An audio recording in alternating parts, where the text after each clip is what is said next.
It takes courage to stand up and speak. It also takes courage to sit down and listen. Good morning.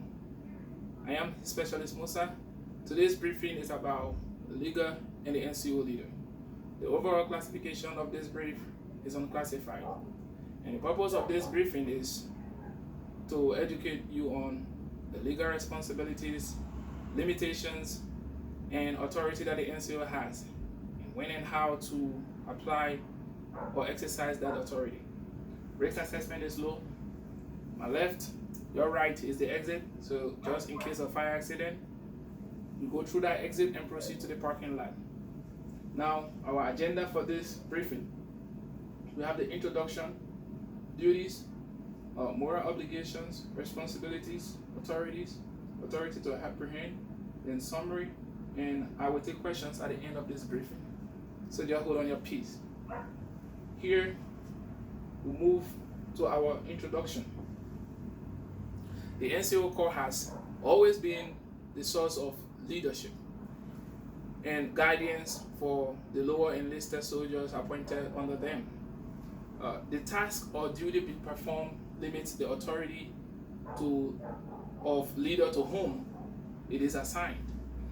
The manual for court martial describes the legal aspect of the authority the NCO has. It states that the NCOs are authorized to stop queries, affrays, and disorders among soldiers and impose penalties, but should also know how and when to exercise that authority.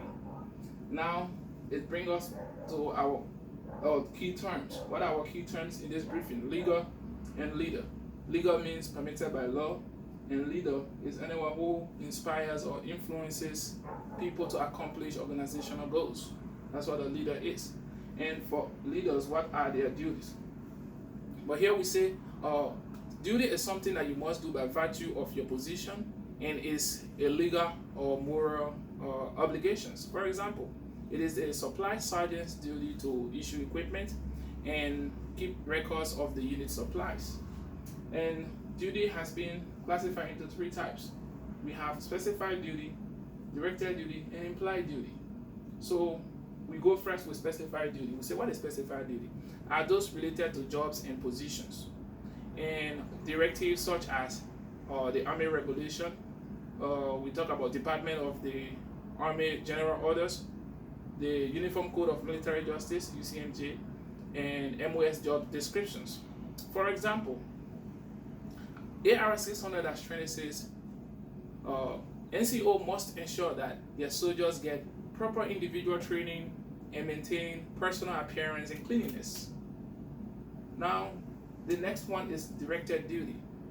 So for directed duty, are not specified as part of the job position or MOS or other directive. A superior gives them orally or in written.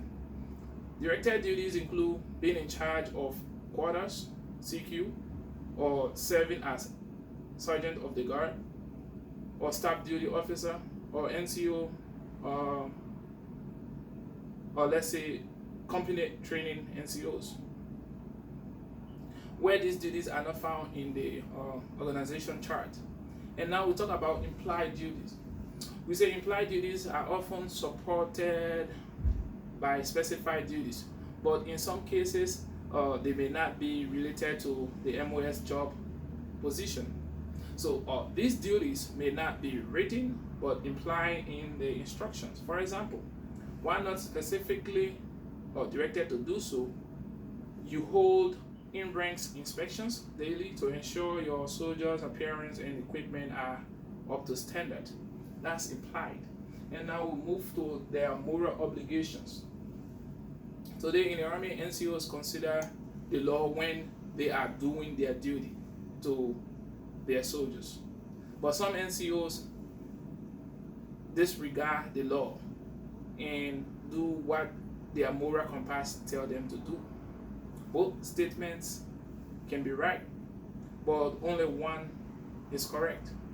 NCOs must possess the courage to lead down the right path, even if it is not what the soldier thinks is best for him or her.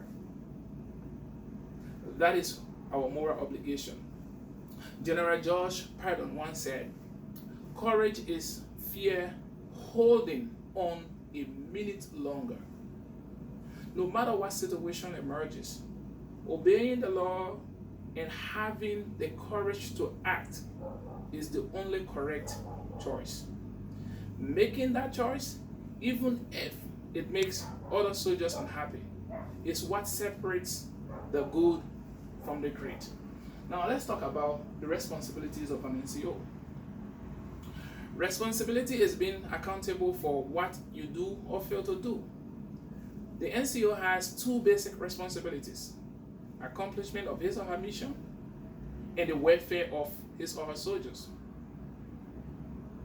That is to say, NCOs are responsible to fulfill not only their individual duties but also to ensure their teams and units are successful. As an NCO, you are accountable for your personal actions. Here, we talk about their authorities. So we say authority is a power or right to give orders, make decisions, and enforce obedience. As an NCO, you must know what your authority or your authorities are. You have and where it comes from. You are expected to use good judgment in exercising or when exercising those authorities. We have authorities into two categories. We have command authority and general military authority. So what is command authority? Command authority is the authority leaders have over soldiers by virtue of rank or assignment. Command authority originates with the president and may be supplemented by laws or regulations. For example, an NCO command authority is inherent with the job by virtue of position to direct or control soldiers. For general military authority, is the authority that is extended to all soldiers to take action and act in the absence of unit leader or designated authority. It originates in the oath of office, law, rank structures, traditions, and regulations. For example, if you see a soldier in a fight, you have the general military authority any obligation to stop that fight. The authority applies even if none of the soldiers are in your unit. That is general military authority. And then we move up to authority to apprehend. Actions an NCO may take against conduct issues. NCOs may apprehend another NCO as a last resort to maintain discipline and good order. NCO may, upon request, make recommendations to the commander on non-judicial punishment under Article 15 UCMJ. And actions NCO may not take against a conduct issue. NCO cannot apprehend a commissioned officer unless directed to do so by a commissioned officer. NCO cannot impose non-judicial punishment on other enlisted soldiers.